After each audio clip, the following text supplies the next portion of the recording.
Hey, it's your pal Mike Shea from Sly Flourish, here with another episode of Sly Flourish's Lazy DM Prep. This is a weekly show shot 10 a.m. Eastern Standard Times in which I typically go through steps from Return of the Lazy Dungeon Master while preparing for my Sunday D&D game.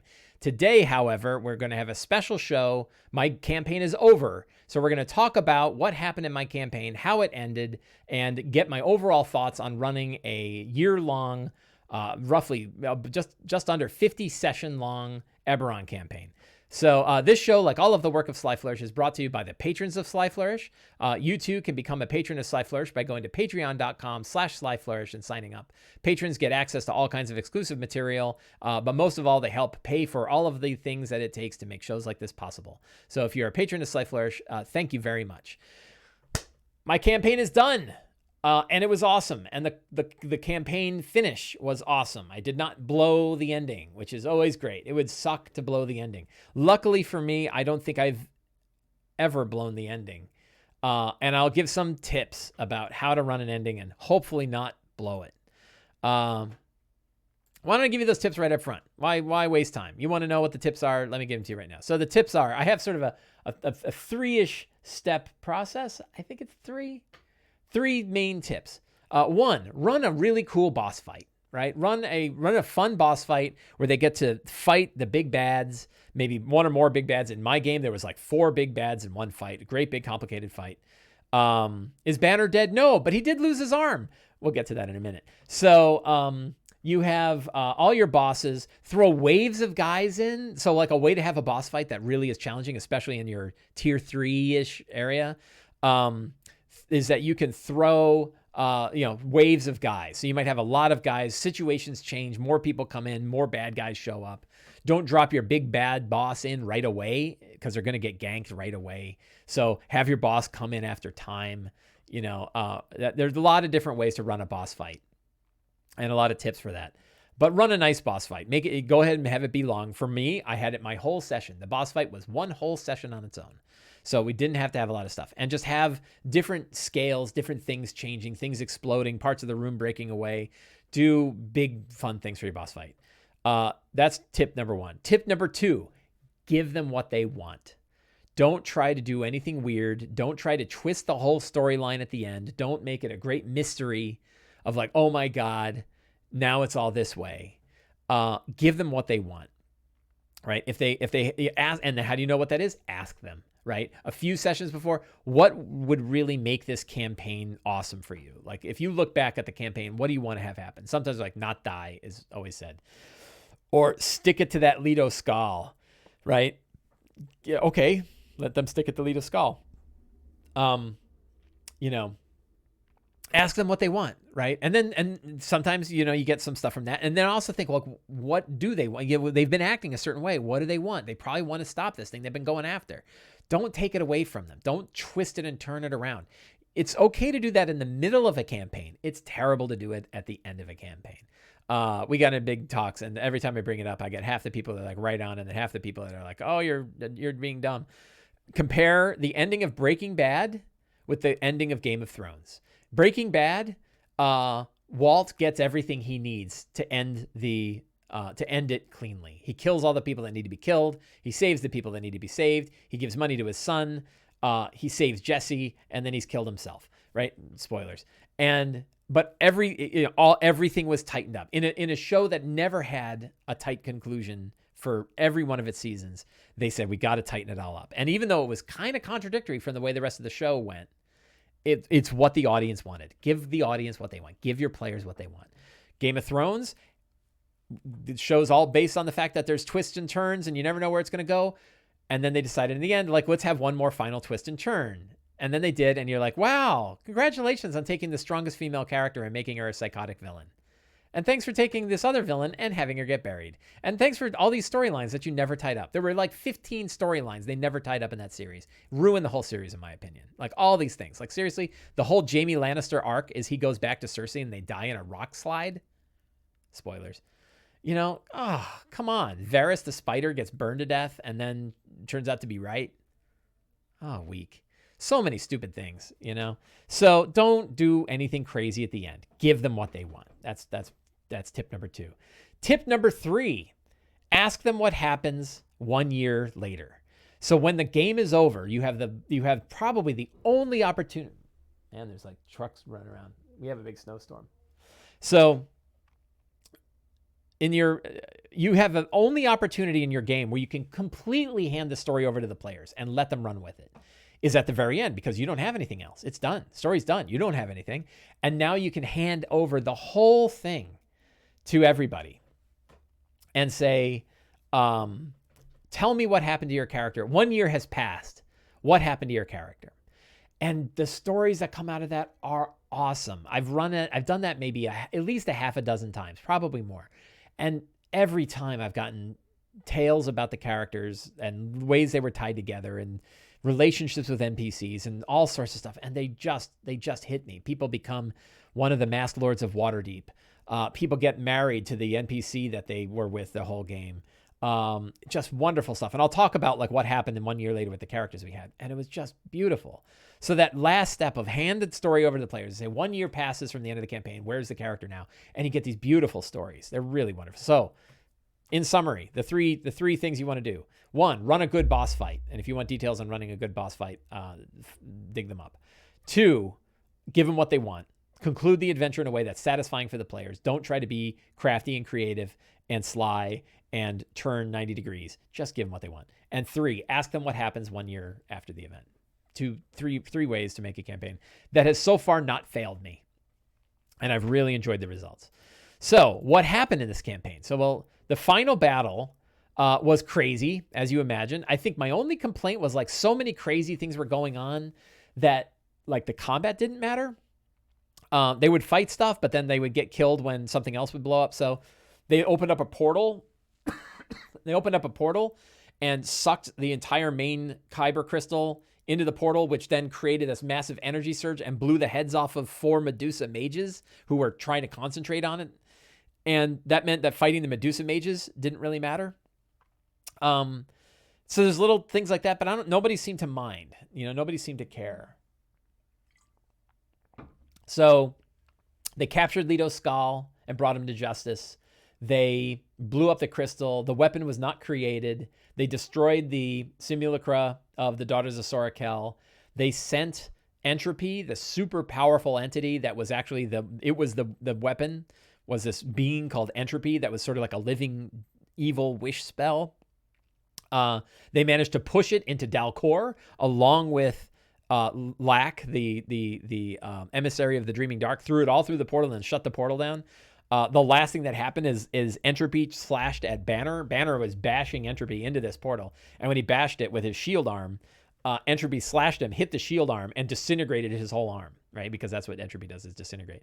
So, Banner falls back, missing his arm. All the bad guys are dead. The portal is shut. Now they're like, what did we do? We just sent a living wish spell into Dalcor. What's that going to be like? Who knows, right? Little threads like that are okay, where it's like, it's still concluding. They saved the world. They saved Corvair, right? But did they destroy a whole other world in the process? Really cool. So, that's it. Snark Dice says, that'll take care of Black 13 forever. Yeah, Black 13 plus, the Crimson King all in a different world. Who knows what that world would be like? So really fun conclusion, really big fight. They were almost wiped out. They really believed. More than once they said, we're all going to die here anyway, so let's do this, right? And I remember at least a couple of times they said, I'm going to open up an arcane gate in the middle of the portal and try to rip that crystal right out of the thing and see what happens. Because worst is we're all going to die, and we're all dying anyway.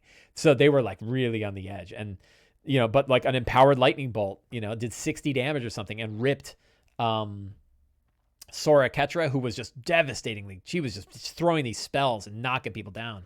Cones of cold, big empowered cones of cold and stuff. And he hit her with a 60-point lightning bolt after she'd been wounded a bunch, and it blew her apart, right? And then she turned into snow, and that was the end of Sorakel.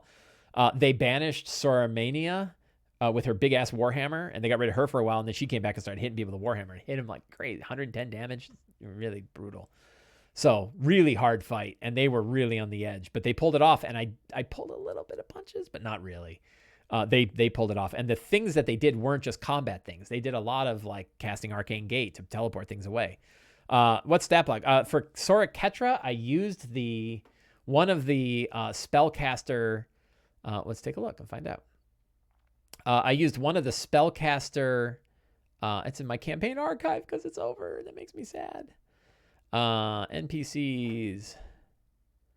Sora Ketra. She was an Abjurer stat block. So a CR9 with 7th level spells. She had a permanent fly, and she was able to, and she had a staff of power. So she was pretty well empowered. And she was hard, but yeah, and I gave her, she had Cone of Cold, but I had her casting at like 6th level. So she's just, there's these huge cones of cold that were doing like 40 points of damage. And, yeah, really, really fun stuff. And they pulled it off, and it was great. So 1 year later, what happened? So I asked, now I did warn the players a couple weeks ahead of time, hey, at the end of this, we're going to ask, like, where did your character end up 1 year later? And we went through. And so Zarantir said he finally left his family because they were a bunch of jerks, and he started up his own airship business in the Lazar Principalities.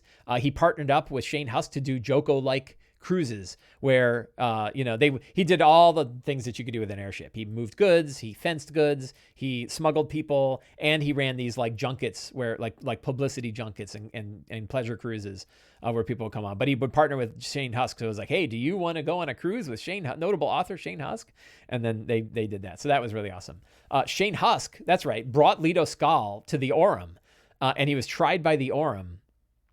And the Aurum said, you are convicted, and that means you have to work with us as a sage for the rest of your life. And that's exactly what Leto Skal kind of wants, because he's like really smart, and like, that's going to go bad. Like Leto Skal end up being in the inner ring of the, Aurum again. So the idea that like he left the Aurum and then went back to the Aurum is really funny. Shane Husk wrote a book on the Second Mourning, but it was really long and not well edited. So it was never as popular as his first book, which I thought was just hysterical. And then he really enjoyed his junkets going with Zarantir. And he had like a small sort of condominium in the rich part of Sharn where he would just kind of sit and write his books, very, very, very good. Chi spent a great deal of time exploring the mysteries of the Mournland. So she stayed in the Mournland. She stayed in Salvation, actually, and went out to the Mournland and found a bunch of Warforged parts, and including brought a bunch of, like a bag full of arms to give Banner a new arm. Just really kind of understanding like the mysteries and the connections between, the Warforged and all the weird Warforged creatures that are out there in the Mournland. Banner also stayed in Salvation and spent most of his days. He did not return to the followers of the Becoming God, which I was surprised of. Shift did, however. And so Banner kind of spent his days sort of connecting Warforged with humanity, and went on a lot of adventures with Chi and kept getting new arms. Like, hey, you probably don't recognize me because of my red arm, stuff like that.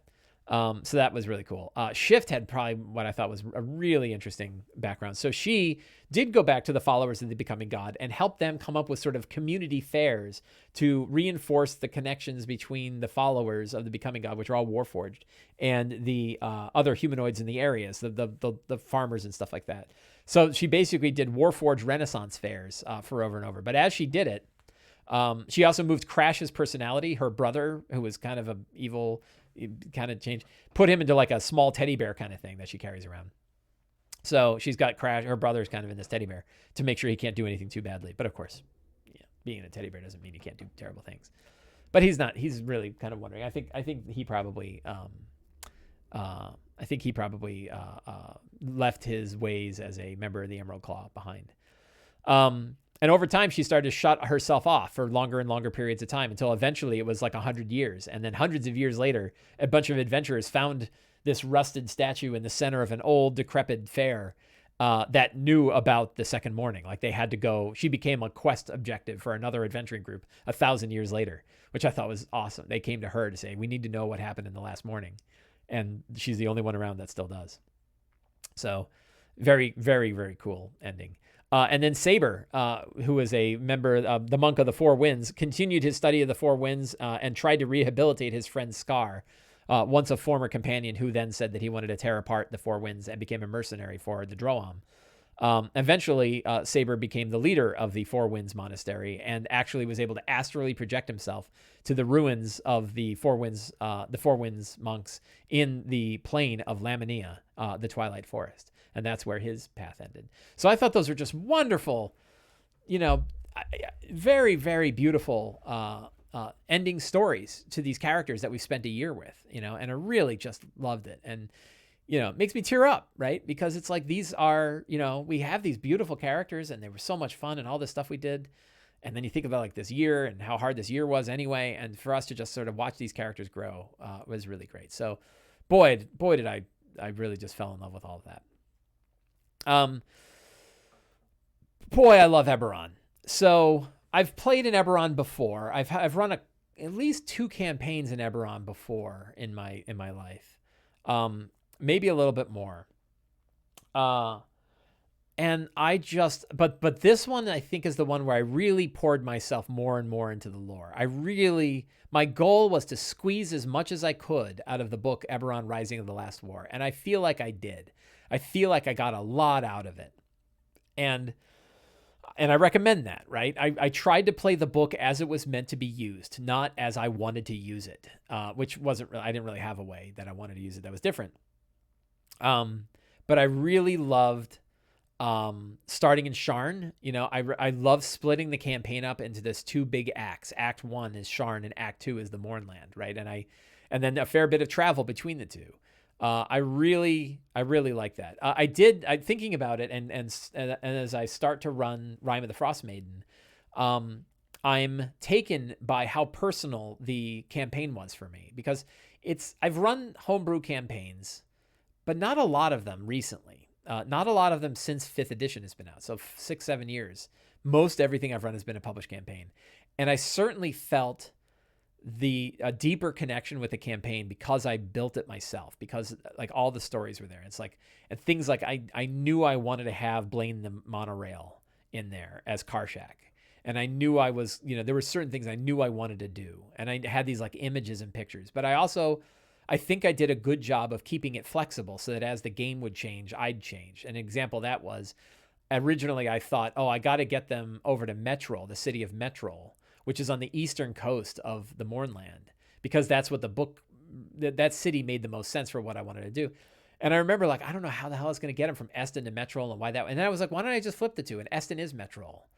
Or I'll just change I'll just change Eston to what I want it to be. And that was so much smoother. And the whole rest of the campaign locked into place as soon as I turned in Eston.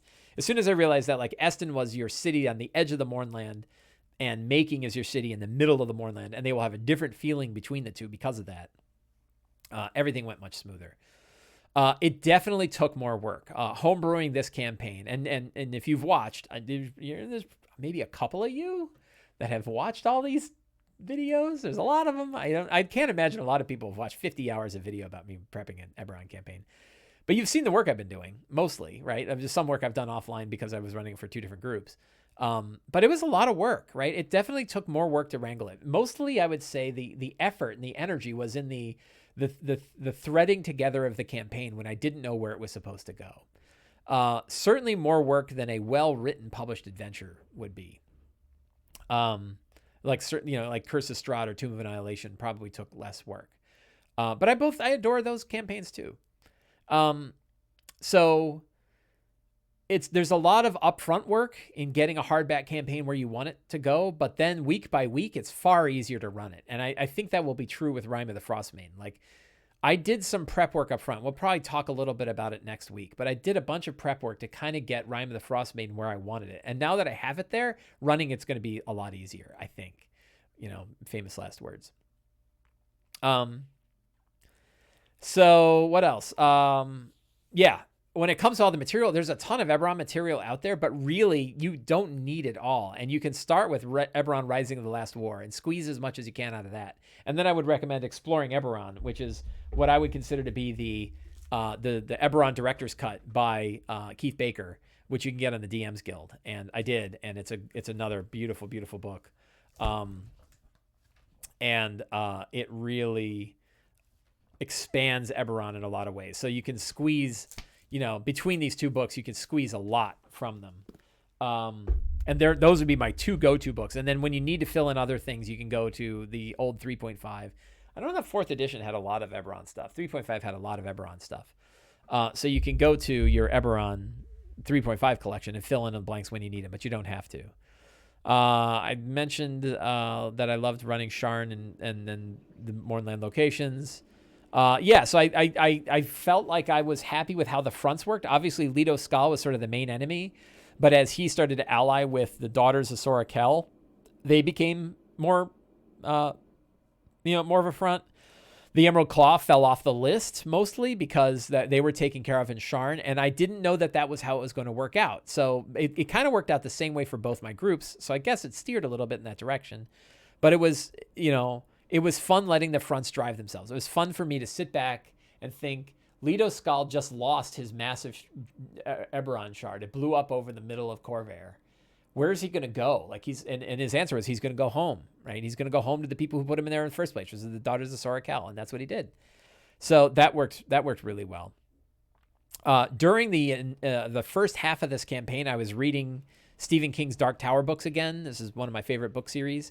And I was just reading like Wastelands and Wizard and Glass and Wolves of Kala, which I think are like my 3 favorite books of the series. And I was able to kind of bring a lot of that material into this game, particularly in the Mournland. And I love doing that. It was fun to just lift a lot of stuff wholesale out of those books and then bring it into my D&D campaign and have it work, right? You have to know what to bring in and not what to, or what not to. Mostly you can bring locations and characters, but you can't bring plots because you don't know if your character is going to follow the plot. So it's far better to bring in location and character and situation than it is to bring Blaine is a pain, and that is the truth. Exactly. So that's a good example. So like the biggest thing that I lifted wholesale out of the Dark Tower series was Blaine the Mono, who I turned into Karshak, the insane Warforged, super powerful military grade lightning rail. But how, I wasn't going to do a bunch of riddles. It was more like, what does he want? And it's like, he doesn't even know. Like he has a mate that he wants. So I kind of changed the story around so that it fit a D&D world rather than a riddle contest. I could have dropped a riddle contest in there, but I don't know. That didn't feel right either.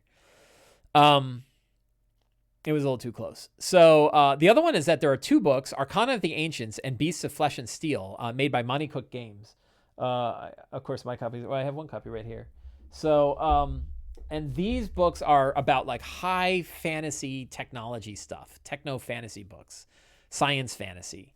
And they were wonderful books. Both of them were wonderful books to have on hand for the Mournland because there are tons of weird ass monsters, half technology. Look at these guys, right? Like, those guys look like they're wandering around the Mournland, right? And the Mournland is such a kooky place that you can put anything in there and have it make sense.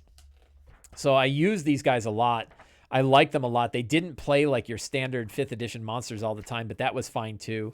If you found a monster that didn't work well, you could just not use it again, right? And it worked fine. So there's also interesting treasure in here that you can give that's way different than the treasure that you would normally get in a 5th edition campaign. So I really liked having these books on hand. It was lucky that I had these books on hand when I was running the Mournland. So Arcana of the Ancients and Beasts of Flesh and Steel, if you want more monsters, I recommend. At least get the PDFs. Let's see, where drive-through RPG, Beast. Let's do Arcana of the Ancients. Arcana of the Ancients. Oh, it's low. There's a preview, so you can download a preview, and the PDF is $20, and it is definitely worth it. It's a great, big, beautiful PDF. I recommend it. You can buy the hardcover version from Monty Cook Games directly. The other one is called Beasts of Flesh and Steel. Take a look at that. Beasts of Flesh and Steel.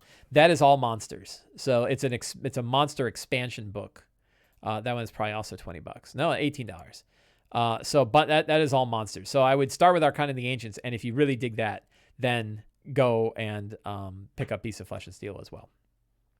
And they're beautiful books if you want physical versions. I backed the Kickstarter when it came out, whatever it was, 2 years ago, and got the physical books, and the physical books are beautiful, beautiful, beautiful books. So, I like that a lot. I should turn all of these into checklists so I can check them off when I'm done talking about them. Whoops. Oh, God. Sometimes I'm terrible at Notion. Turn into to-dos. I loved Eberron. Yes. I felt stronger connection to homebrew. Yes. Homebrewing took more work. Yes. Rising the Last War and Eberron are the go-to books. Yes. I loved running half the campaign in Sharn. Yes. I love lighting the front stratum. Says yes. I love layering in Dark Tower. Yes. I love Arcana and the Ancients. Yes. Oh yeah. So I'll tell you another fun thing, and I don't think this would have happened if I had been running a published campaign, is learning new tricks and styles for running different kinds of situations in D&D. And the example that comes out is point crawls. I did a whole video and an article about point crawls. If you go to Flourish and you go to point crawls for cities and overland travel, I did it back in January. And it was a really interesting approach towards travel, towards overland travel that I hadn't really internalized yet. I didn't even know about it. I didn't know I had a name. And I was able to learn about it. And I love that because it's like I've been playing D&D for like 30 years, and yet I'm still learning all kinds of new things. I love learning new things, and I love like learning them and then studying them and diving deep into them and then turning them into something that I can hand to other people for them to use is what I really dig. I really get my joy out of that. And so it was neat. It's kind of funny that I sort of picked up point crawls halfway through when I could have used them more in other circumstances. But it's a very powerful tool, and it was really fun to learn how to use them. I used it heavily in the City of Making. I picked up a tool, graphviz.it, which is able to do it. So if you're interested in point crawls, there's probably this article and the YouTube video on the topic that I would recommend, and have lots of links to lots of other sources of information to learn more about point crawls. But that was a neat thing to learn about halfway through the campaign. That is something I will take. I don't think I would have learned it as well playing a published adventure, because the published adventures kind of handle that stuff for you. The other trick that I learned that I use extensively is the go grab a map from Dyson Logos and then fill it out yourself. I did that all the time. I don't know how many different locations I have. We can take a look. But if we look at the locations that I've got in that I used in Eberron in my Eberron Second Mourning campaign, so many of them, like you can see all the Dyson maps that I went and grabbed. There's a bunch of Dyson maps in Rising of the Last War, so you should start with those because they're there for this. And I did use a bunch of those, but then a lot of times I would just go and grab I just go to the Dyson Logos site and find a map, and the first suitable map that hit the general situation that I needed, I would use. And then I would use different tools to annotate them. I'll give a tip. There's a tool called Zoho Annotator, which is a plugin for Chrome that you can use to add labels onto a map. So you can bring up a blank Dyson map and then add evocative labels to the rooms, and that's enough to prep a pretty good session. So yeah, his map archive, like Dyson is a treasure in our industry, and you can actually buy big packages of his maps and download them, so you can have them on your own side.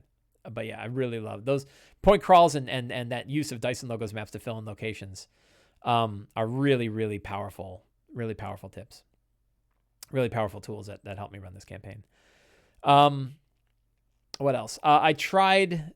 So I really wanted to, again, sort of squeezing everything I could out of Rising of the Last War. I wanted to try to bring in as many factions as I could into the game. I wanted to touch on stuff. So the history of the world, the history of the Darkani and Galifar and Sire, the Dreaming Dark, Kolseer, Arganesson. There's all these like interesting things. And like, I really tried to constantly dive back to Rising of the Last War and find other factions, the King's Dark Lanterns and, the Boromir clan, and all of these different groups, the Droam and the Dask, and the difference there, all these different groups. There were some that I never got to touch on. I never got to touch on there's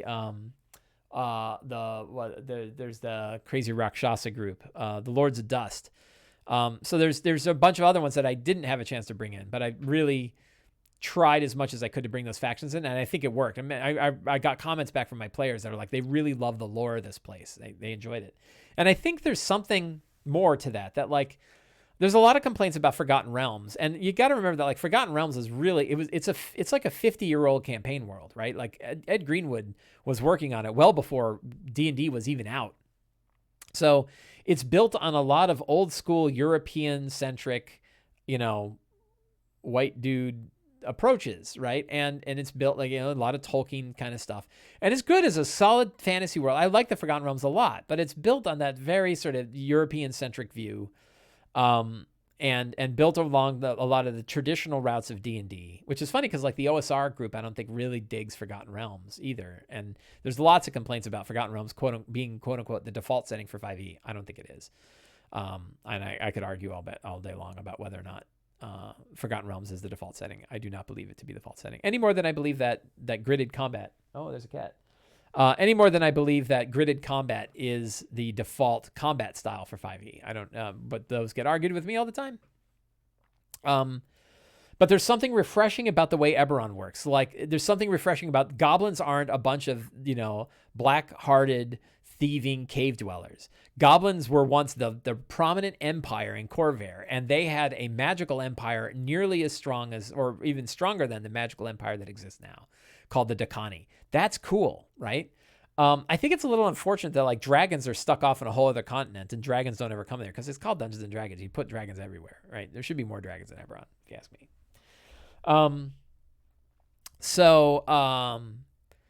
There's a lot of refreshing takes on the traditional tropes of D&D and Eberron, and I think that makes it a really powerful setting. I'm pretty sure my groups would be more than happy to continue to run adventures there because it's a refreshing setting.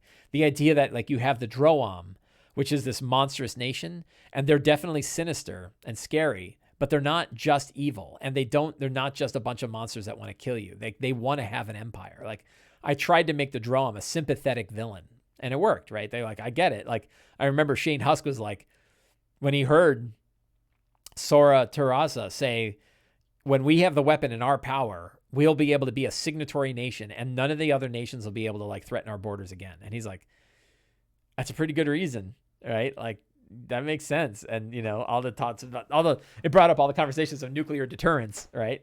And that's what I was going for. It's like, it's nuclear deterrent. Like, hey, North Korea has the bomb. A lot harder to do anything about them when they have the bomb.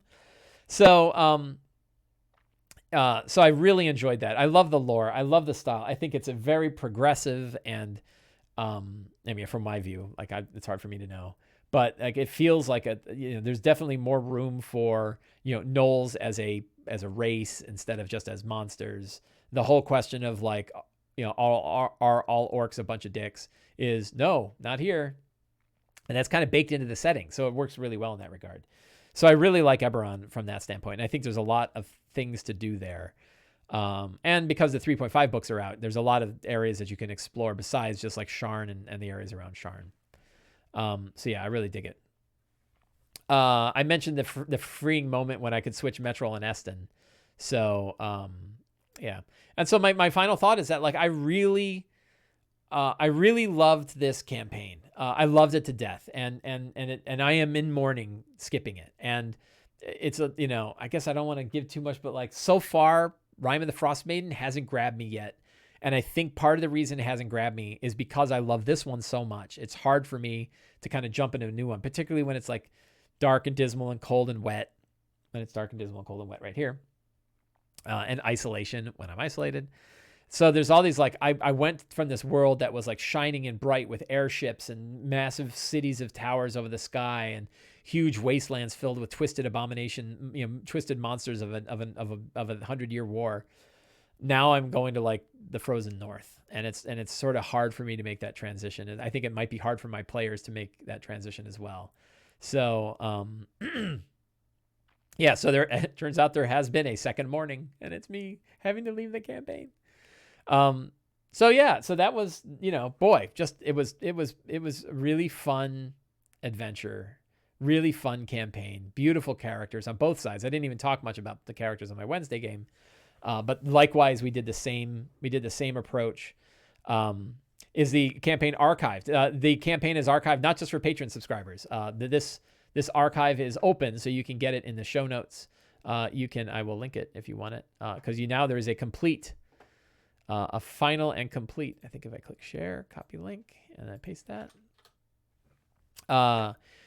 that's it. The whole campaign is there. And you can, if you want, you kind of have to muck through my notes, but you can learn all about the Wednesday group too, which we never really talked about here. The different characters. We always talked about the Sunday characters. But I can tell you a little bit about the Wednesday characters too. And let's go to the Wednesday gallery view. Since I've got time, it's only, we're only 35 minutes in. So we had 5 characters, and we had one character that ended right at the end. for my Wednesday game, and that include Lux with elf ears, who was a shifter, not a shifter, a changeling spy that had worked with the noble houses, and she had a connection to a King's Dark Lantern spy, and I forget their name now. Met them again. House Falarn, worked with House Falarn. Imperi der Falarn, who was a spy that worked for House Falarn and went missing during the morning, and they found her inside the city of Eston, and she was the one that kind of got them in that last. She was actually hired by Leto Skal to find the path to get to Claw Rift, and found the path but didn't want to go there, and gave the information to the characters when they met up again. So it was a fun character connection and a fun way for the character to be tied directly in. Lux ended up returning to House Falarn and filed the report, said, here, I did your job, right? Stop the Second Mourning. Here's the job.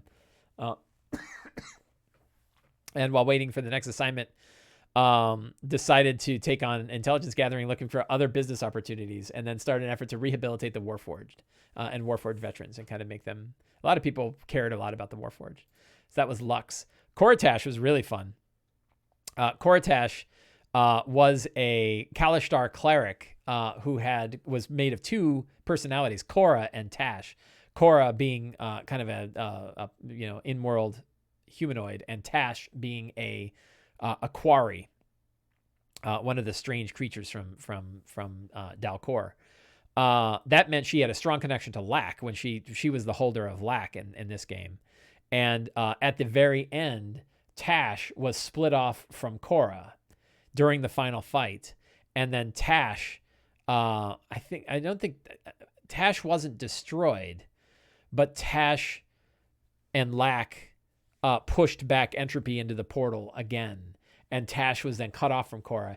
And what we found out during the 1 year later was that Tash, the way that the Kalishtar work is they will have one quarry for multiple people, which meant Korra wasn't the only one separated from half of herself, but many, many other quarry were also cut off, or other Kalishtar were cut off from Tash when Tash basically sacrificed themselves to get rid of entropy.